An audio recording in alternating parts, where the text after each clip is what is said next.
May isang bata na mabait, malusog at bibong-bibo lagi sa kanyang pag-aaral.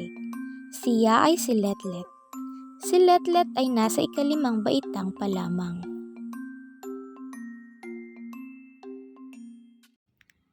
Taon-taon ay pinagdiriwang ang kanyang kaarawan sa napakagrandeng okasyon. Sa kanyang ikasampung kaarawan ay nakatanggap siya ng espesyal na regalo galing sa kanyang tiya na galing pa sa ibang bansa. Hindi may paliwanag ang pagkasabik nito na buksan ang kanyang mga regalo. Nang binuksan niya ang regalo na galing sa kanyang tiya, ay laking tuwa niya dahil naglalaman ito ng isang cellphone. Hindi nagtagal, si Letlet ay nawili sa paggamit ng bago niyang gadget. Lumipas ang ilang araw ay natuto na si Letlet sa paggamit nito. Ipinakita niya ito sa kanyang mga kaibigan na mayroon ding gadget. Isa sa kanyang mga kaibigan ay tinuruan siyang mag-download ng kung ano-anong laro sa kanyang gadget.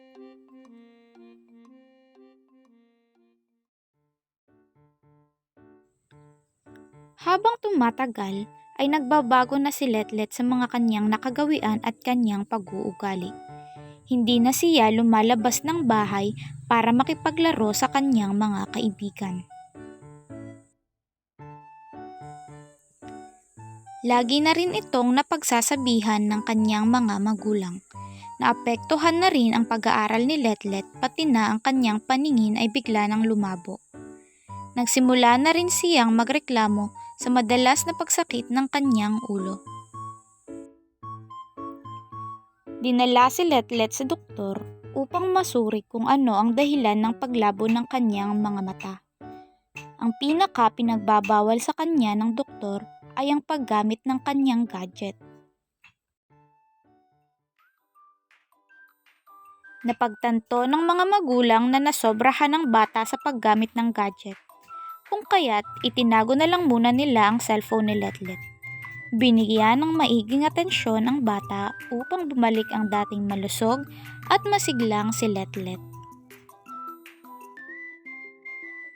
Kaya sa mga batang mahilig sa gadget, dapat niyong matutunan na hindi lahat ng kasiyahan at kaalaman ay makukuha sa pamamagitan ng mga makabagong teknolohiya. Dapat niyo ding maunawaan na ang tunay na kasiyahan ay maaring makamit sa pamamagitan ng pagbabasa ng libro, paglalaro sa labas, o pakikiugnayan sa ating kalikasan at kapaligiran.